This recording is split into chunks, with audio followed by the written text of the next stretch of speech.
The interwar years, 1920 to 1938, the rise of political extremism. In this unit, Unit 5, we'll be talking about really the rise of Adolf Hitler, the impact of Joseph Stalin and Benito Mussolini on their respective countries during the period between World War I and World War II. This first part, we're talking about prosperity leading to depression. Initially in the 1920s, particularly in the United States, but some places in Europe as well, you're going to see over this time a period of relative tranquility, and money making is going to ultimately lead to a period of depression, and that's going to have a major social, political, and economic impact, not only on Europe, but also on the United States. Reconstruction and prosperity in the 20s. The first years after World War I weren't easy. You're going to see things like famine throughout Europe, high unemployment, a lot of people didn't have jobs. There was an outbreak of the flu, which followed the end of World War I, which killed really as many, or if not more, people than the war itself. Because the war had been fought in Western Europe, primarily France, farms, cities, and railroads had been destroyed. And that necessitated Europe to spend the next few years rebuilding. And as a result, American banks are actually going to make a huge profit on loans to French and German companies. Unfortunately for those German companies and for the German people in general, they had to pay those war reparations. Remember, reparations are basically paying the cost of the war. That was a big part of the Treaty of Versailles that Germany had signed. Basically a promise to pay off the cost of the war, paying the Allies, France and Britain. This is going to have a huge impact on the German economy, slowing it down. And because Germany geographically is located in the middle of Europe, when the German economy doesn't function properly, as it turns out, neither does the French, neither does the new Polish economy, and as a matter of fact, even the British economy will be affected by this. So as it turns out, the decision on the part of the Allies to have the Germans pay those reparations is going to come back to bite them. We'll be talking quite a bit about that in this unit. After World War I, the U.S. is going to emerge as the world's biggest economic power, mostly because during the war, Britain and France had run up huge debts to American weapons companies.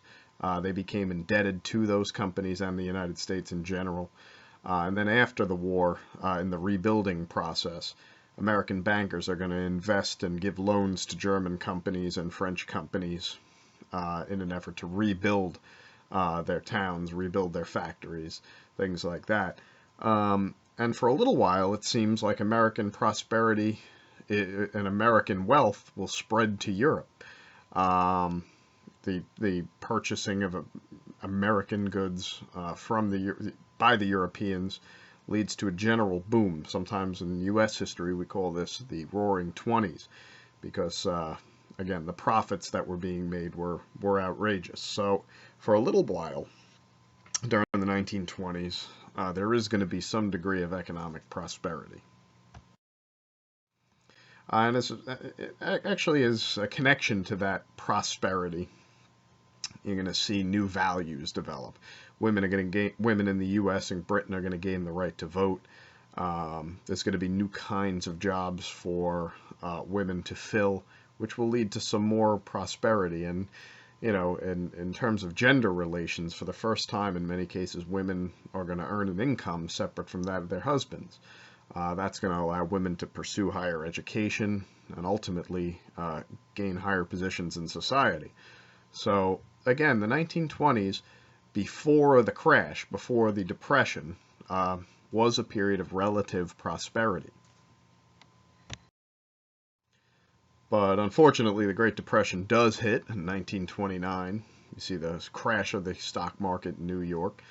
And the problem with that is when the American economy enters a depression because of the dependence of many European countries on the American economy, that's going to send their economies into a period of depression, an economic downturn.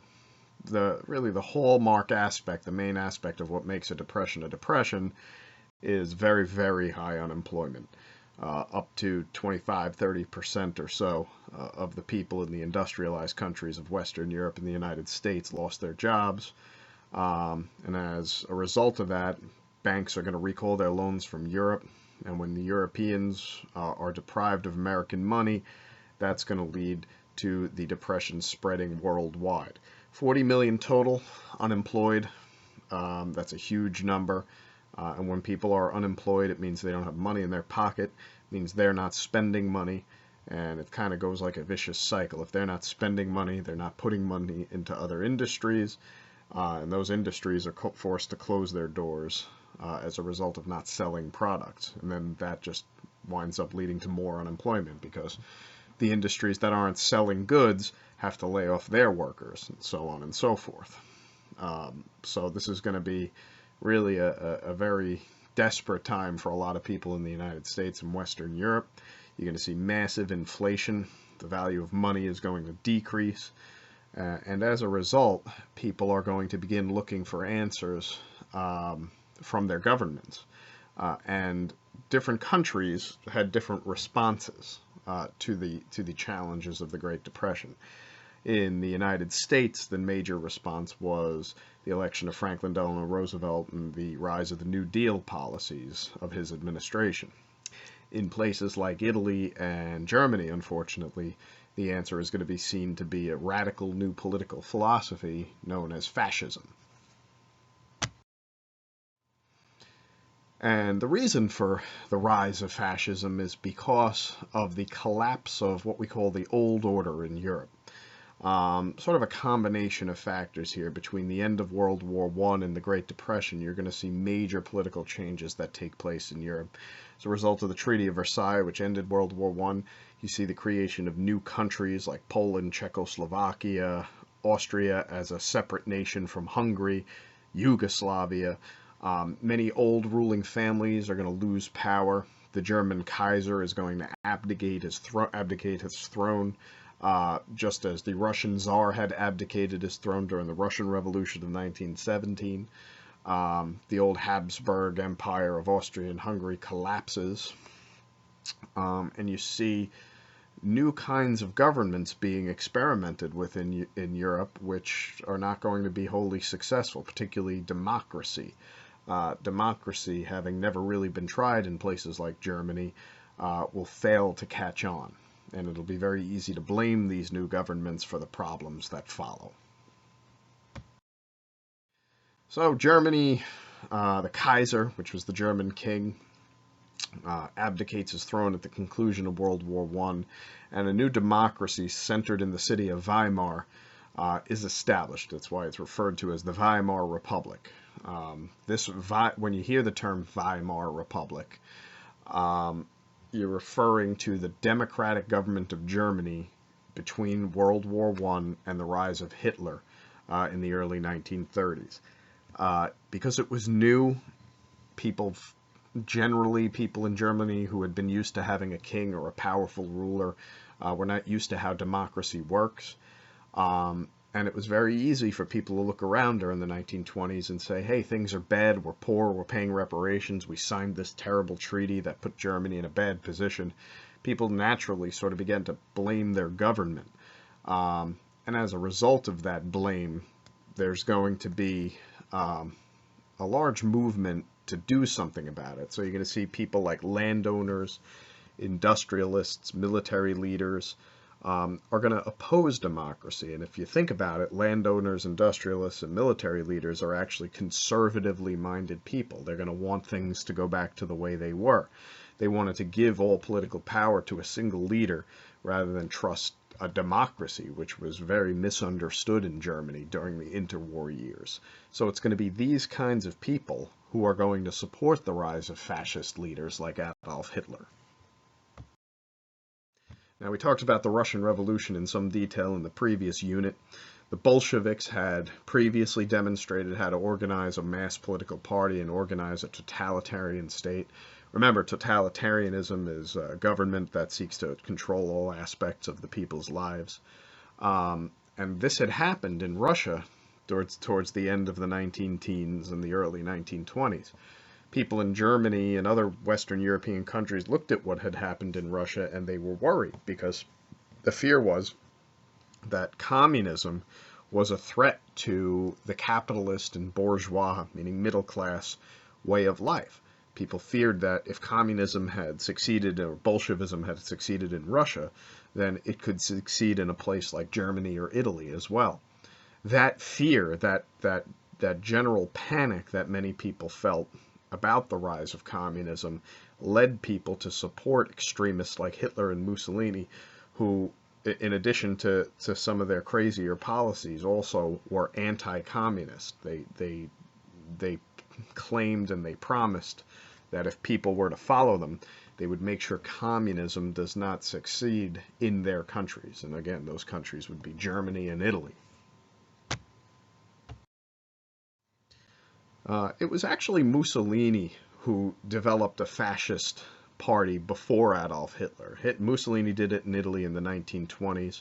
And the interesting thing, although fascists like Mussolini and Hitler claimed to be against the communists or the Bolsheviks, they actually copied a lot of their practices because in the end, even though fascists are not the same thing as communists, in the end, they're all totalitarian.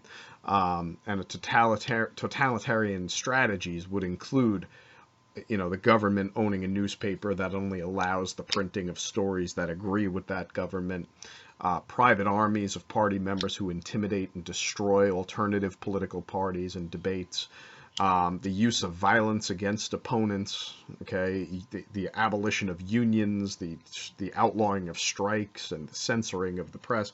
These are all things that were originally done in the Soviet Union under initially Vladimir Lenin, but then ultimately Joseph Stalin.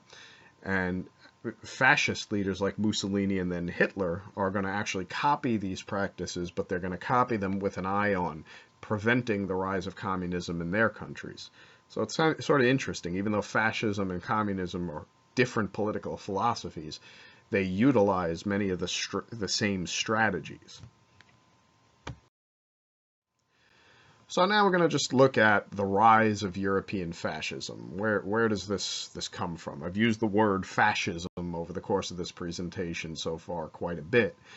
Now we have to take a little bit of a closer look as to what fascism is. You see, in the previous units we've talked about communism, and we've said that fascists oppose or are against communism. So let's take a look at what the major fascist leaders, pictured here you have Mussolini of Italy and Adolf Hitler of Germany. We'll take a closer look here as to what it was that they claimed this new totalitarian political movement was.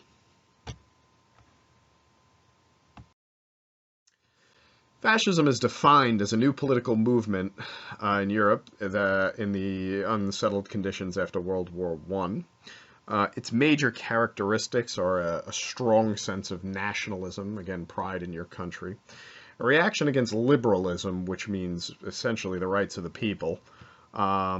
It proposes a sort of unity of social classes inside the nation. A necessary component of fascism is an all-powerful leader. And most of the time, fascists tend to claim that war can solve the problems of the state. So if there's an issue the country is going through, then war is a potential valid answer.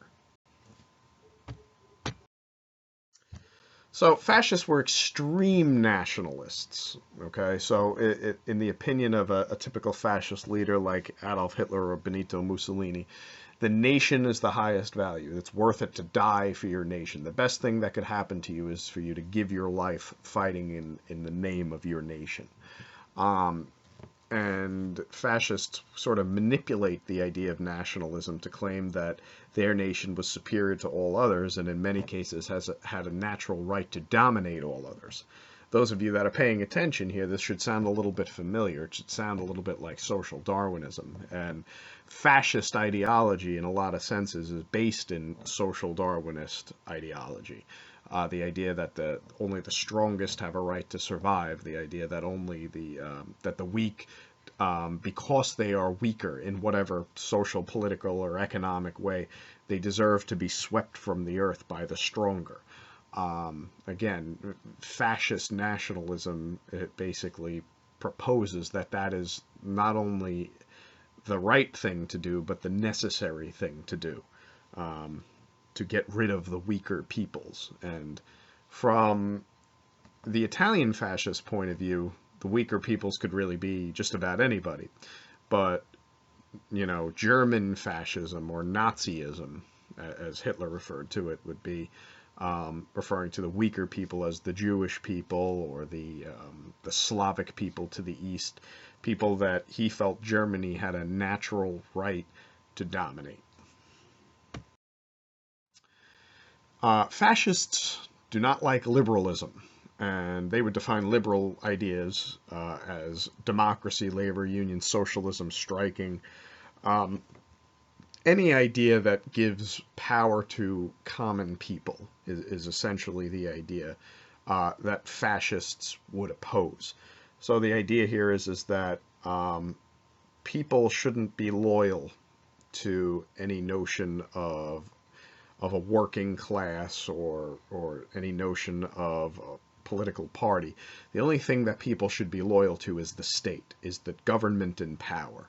That it's very, very important that people look after their state rather than any separate idea. And that's kind of interesting because that sounds quite a bit like socialism. Um, in a socialist order, the number one priority is the community. Again, socialism and communism are essentially the same thing. So it's interesting that fascists claim to be against the idea of,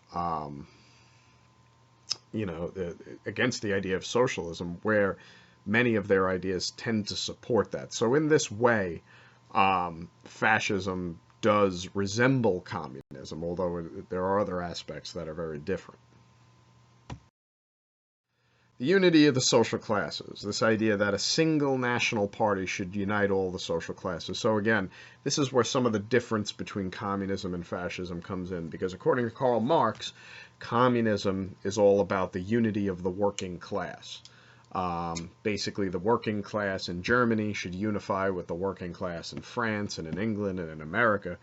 And because the working class has something that has this big idea in common with one another, that they all work, they're all laborers.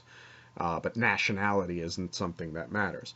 Well, fascists believe that within a country like Germany, okay, there should be no division of classes. Okay, there shouldn't be a working class and a middle class and a wealthy class in Germany.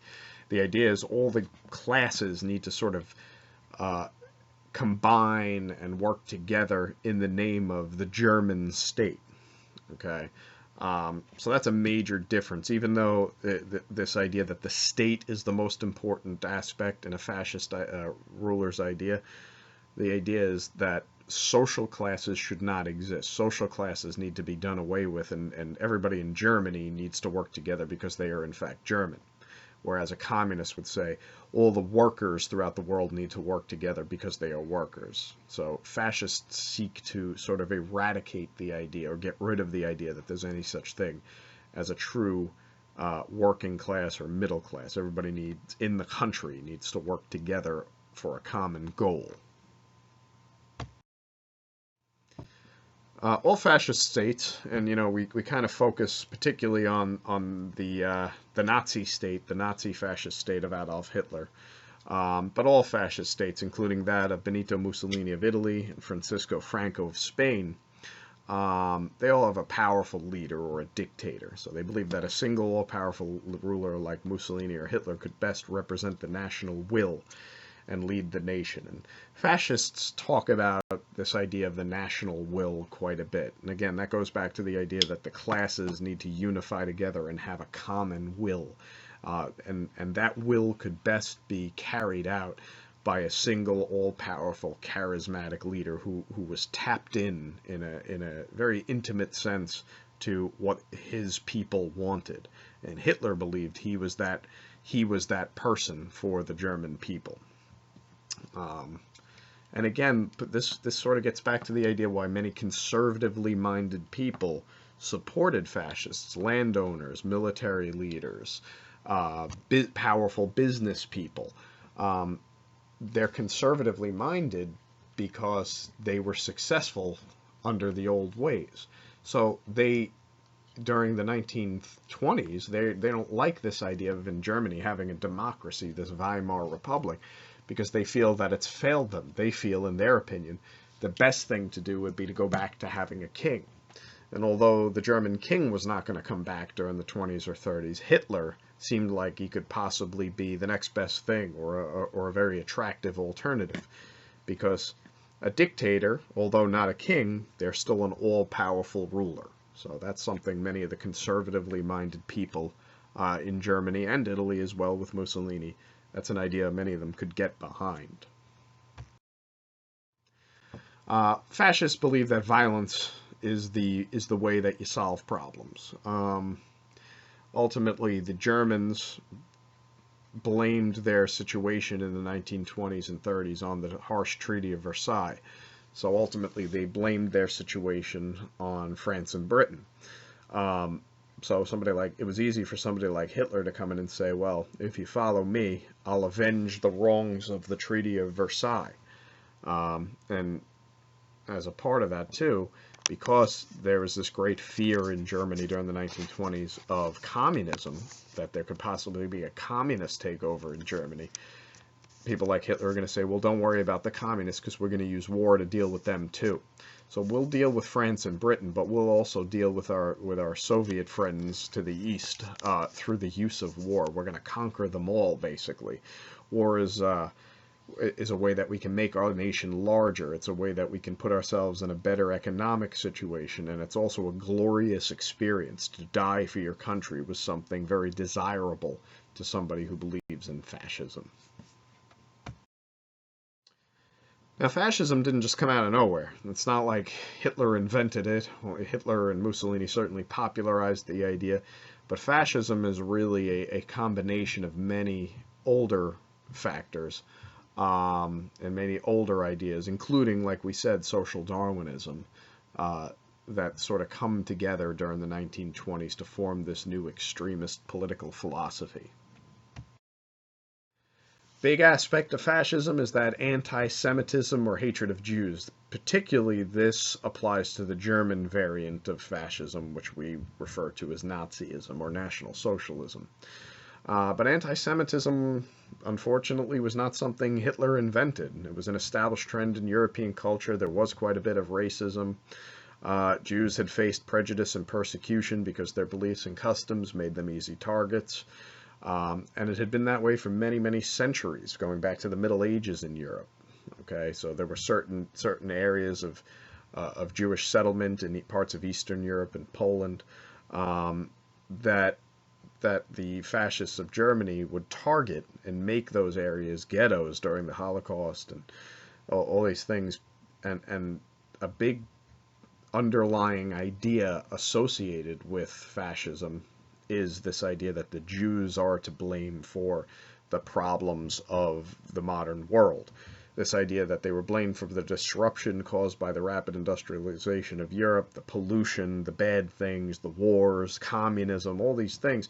It was very easy for people to blame somebody else for the problems they were experiencing. So fascists are going to tap into that anger and basically say that Jews are to blame for everything from the Treaty of Versailles to inflation to the horrors of World War I and the reason why Germany had been forced to lose its army and navy and the terrible idea of communism and all this stuff. So it's really it's going to be something that's relatively easy for people like Hitler to tap into because many people in Europe unfortunately felt this sense of anti-Semitism.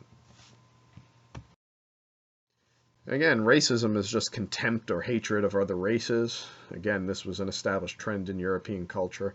And, a couple of units back, we talked about imperialism and this idea that European countries felt they had a natural right and ability to dominate peoples throughout the world.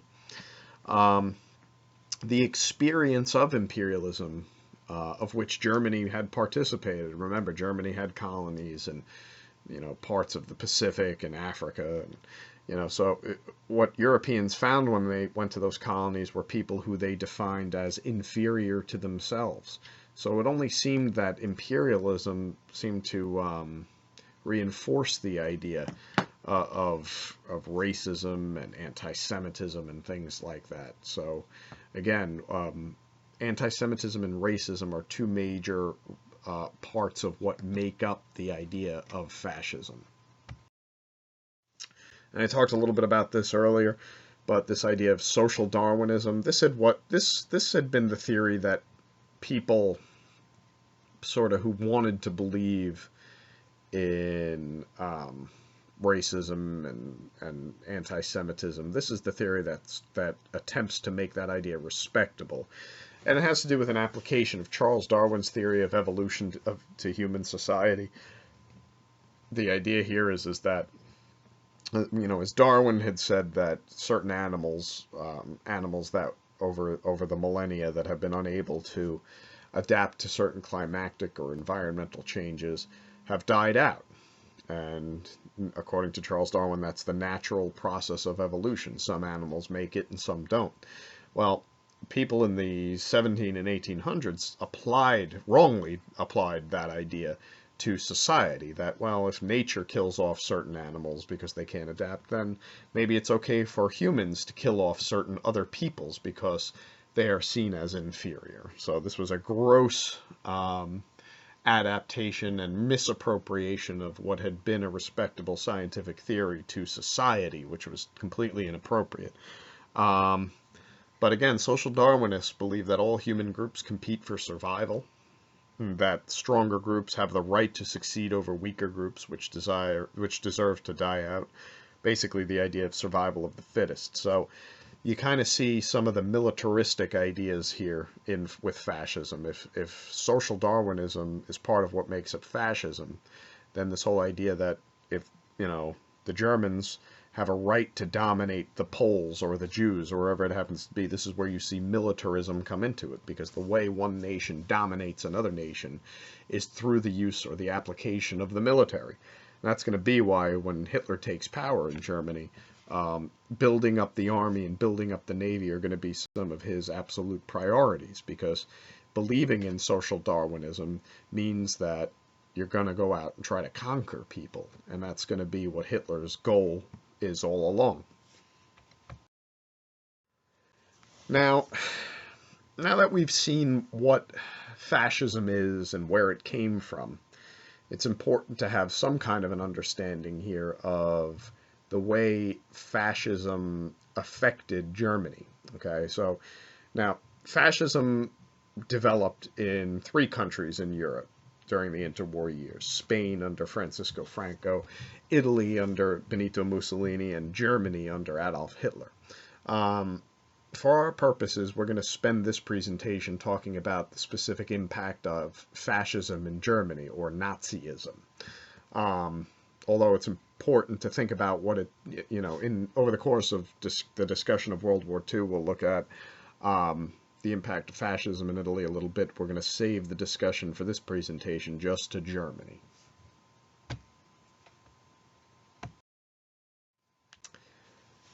So we said that the Weimar Republic was very unpopular amongst German people from 1918 or 1919 or so, until the rise of the Nazis and Adolf Hitler in the early 1930s.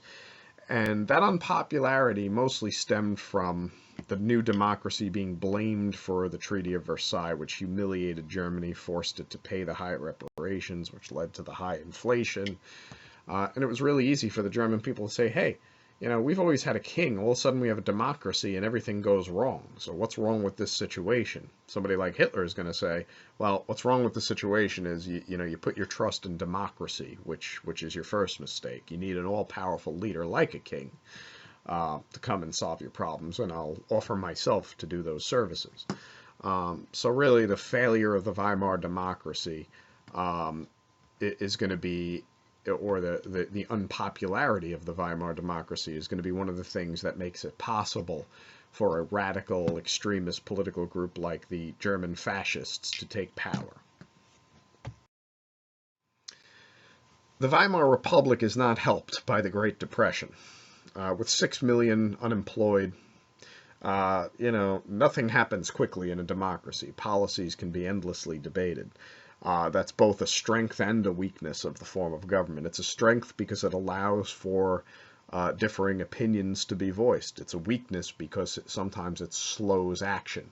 And with 6 million desperate unemployed people, with the government of the Weimar democracy unable to deal with the Depression, it's going to leave farmers, the unemployed, the middle class to turn to radical solutions offered by the fascists. Again, everything that fascism represents.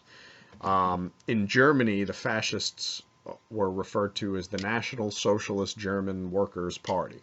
It's a lot of words there, and it's in German. It's like a 10-syllable word. In English, we shorten it to Nazi. There's a lot of words. You hear nationalism there, you hear socialism in there, and if if you were to ask the Nazis, they were nationalists, but they did incorporate some aspects of socialist idea or ideology, although, again, they did claim to hate and promise to destroy the socialists, meaning the Soviet Union. So over the course of the 1920s, Adolf Hitler is going to rise to power. Hitler had fought in World War I as a runner, meaning he brought messages from one trench to another. It was an especially dangerous position, especially dangerous job. And it was a job that he took great delight in. He would later on comment on how World War I was the best years of his life, which I don't really understand, and few people could understand how the horrors of World War I could be the best years of anybody's life, but Hitler would claim that was exactly the case. As a matter of fact, he was heartbroken when the war ended. He became listless. He was unemployed. Again, the economic situation in Germany didn't help. And he began participating in radical political meetings, most of which he began to actually lead. He actually led a failed attempt to overthrow the Weimar democracy in Germany in 1923. For which he was given jail time. And Hitler, as he sat in jail, sort of hatched a plan of how he was going to attempt to overthrow the government next time. And he wrote a book. The book is called Mein Kampf, German for My Struggle. And in it, he basically outlines what he's going to do when he gets out of jail. And Hitler, while he was in jail, had become increasingly popular. You see, as the economic situation in the mid-1920s got worse in Germany, Hitler's popularity for trying to overthrow the government, for being what people considered to be a man of action, somebody who was willing to do something to fix the situation, he was becoming ever more popular.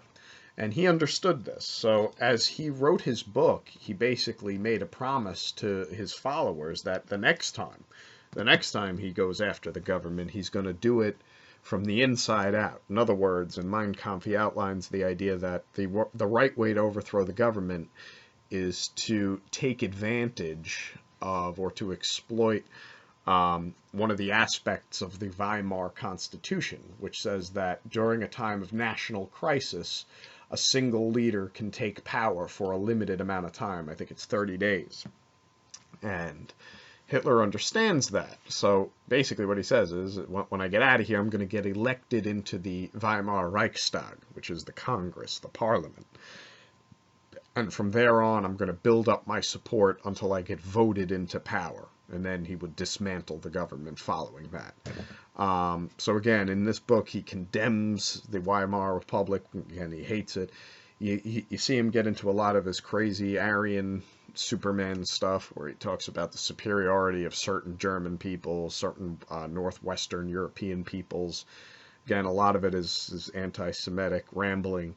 And again, the imagery he actually uses, or the metaphor that he uses in the book, is that the Jewish people are an illness or a cancer that need to be eradicated. And the antibody to that cancer or sickness is the Aryan race. Again, these are the ramblings of a madman here. But that was the way he saw it.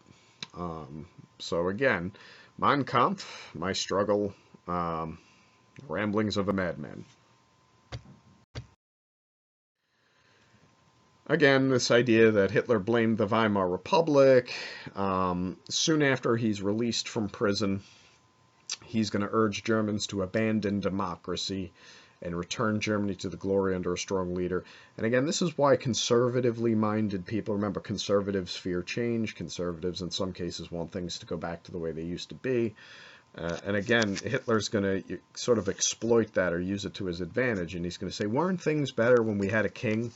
Again, I'm not a king, but I'll act as one. And, you know, when I get power, we're going to go back to the greatness of Germany of yesteryear. So again, the idea is we need to get rid of this Weimar Republic as fast as possible and establish a strong government which has Germany's best interests in mind. Again, this idea that Germans are a superior race. Hitler looked at Eastern Europe, where the Slavic people live, particularly the Russians, as a vast wasted territory. He believed that this was an area that Germany needed to conquer in the future because the German population was growing. In order for a population to grow and thrive, it would need vast lands to populate. So Hitler looked to the east and thought of it as living space, what he referred to as Lebensraum. Again, living space or elbow room. And the idea was to plan to wipe out the Slavic peoples to make room for German settlers in Eastern Europe. Again, militarism. Fascists believe that the military can be applied to solve the problems of the country. So overpopulation in Germany was a problem that could be solved through the use of the German military in the conquest of the Slavic peoples to the east, particularly the Russians. And in Hitler's point of view, it only made sense because the Russians at this point were Soviets, they were communists, and communism was something to be feared. This idea that property, again, the communist notion that property is bad and things like that, these were things that, this was ways that the fascists could manipulate landowners and factory owners, basically say, if you don't follow us, maybe we're harsh, maybe we're extreme, but we're the better alternative to communism, where you'll lose everything if they take over. Again, Hitler referred to the Jews as an evil race that should be destroyed for causing Germany's defeat in the war. That was a very convenient excuse for Hitler because some of the Weimar politicians who signed the Treaty of Versailles did happen to be Jewish. And again, related to that, Karl Marx was Jewish, and Hitler said that was the Jews' plan to take over the world. Communism was basically the way Jews were going to take over the world. Again, there was certainly no, Hitler didn't have any kind of factual proof for any of this because there wasn't any.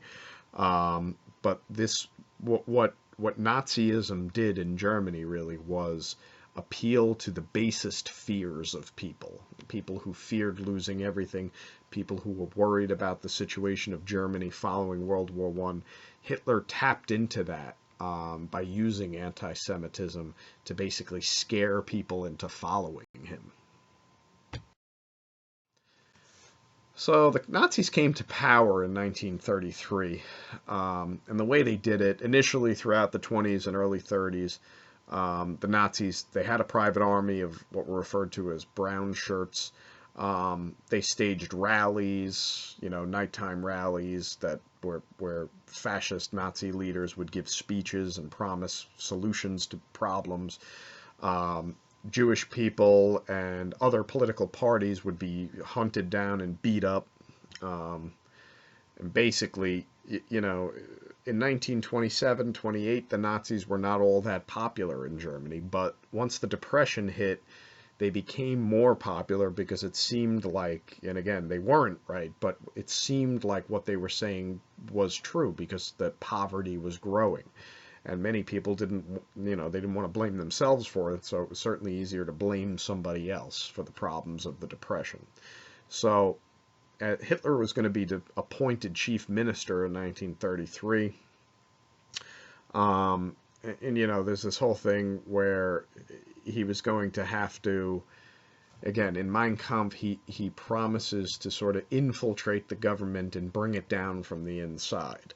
And the way that they do that is, and again, this was never truly proven, although it's absolutely what happened, was Hitler's henchmen are going to hire somebody to burn down the Reichstag, which is the parliamentary building. And again, that clause in the Weimar Constitution that says in a time of crisis, a single leader can take emergency power for a limited amount of time.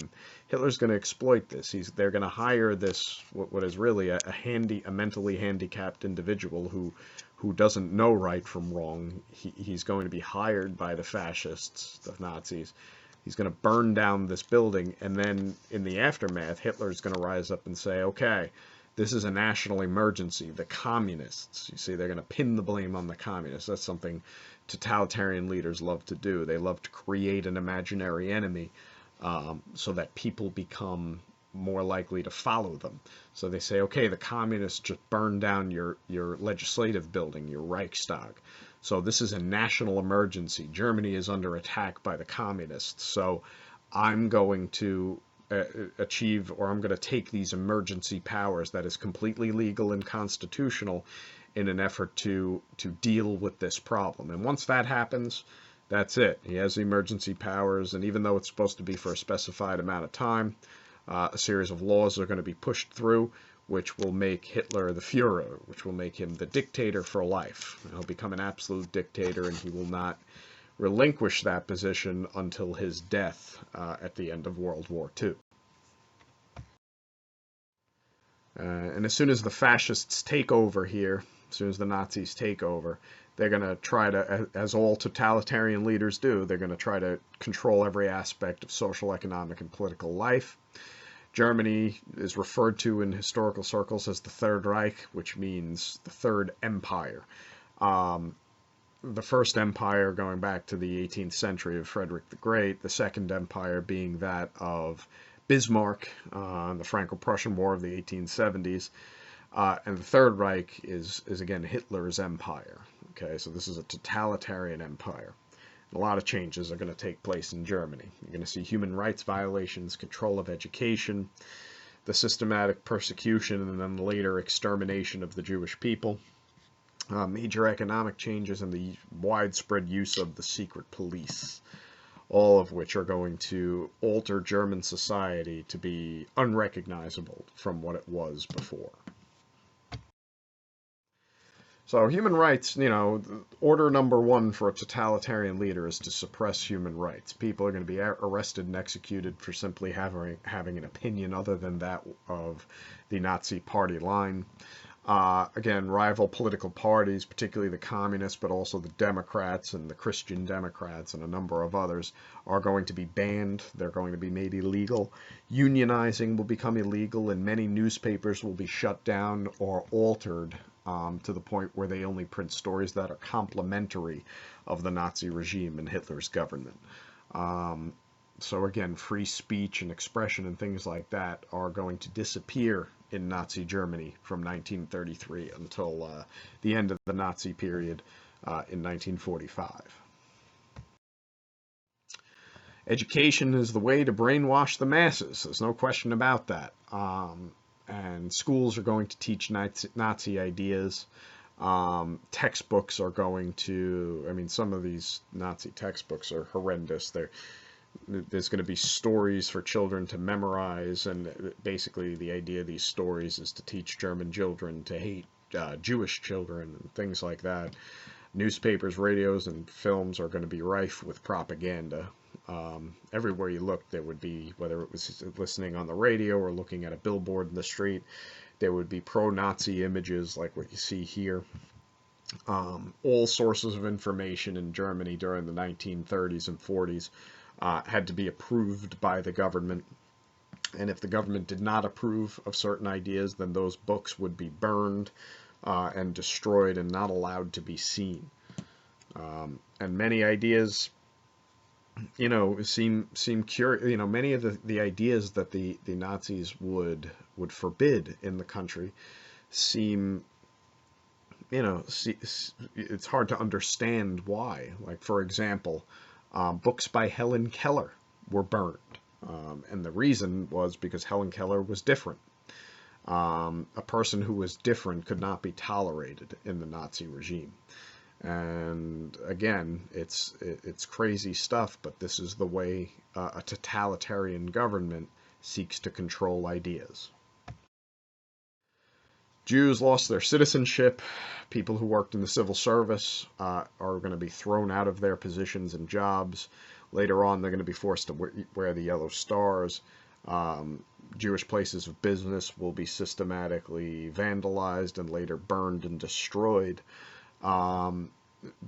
Basically, in the 1930s, from the point where the Nazis took power in 1933 until the outbreak of the Second World War, Jews are going to be made to feel increasingly uncomfortable. A series of laws are going to be passed, known as the Nuremberg laws, which are going to forbid Jewish people from marrying quote-unquote German people, okay, German Jews from marrying non-German Jews, things like that. It's going to forbid, again, Jewish people from working for the government in civil service positions. There's going to be curfews. So from 1933 till 1939, there's going to be a sort of a period where life gets more and more difficult for the Jewish people living in Germany. And then certainly, unfortunately, following the late 1930s, you're going to see the ratcheting up of the attempt, or what Hitler would refer to as the final solution, which would be the Holocaust and all of the horrors associated with that terrible, terrible time.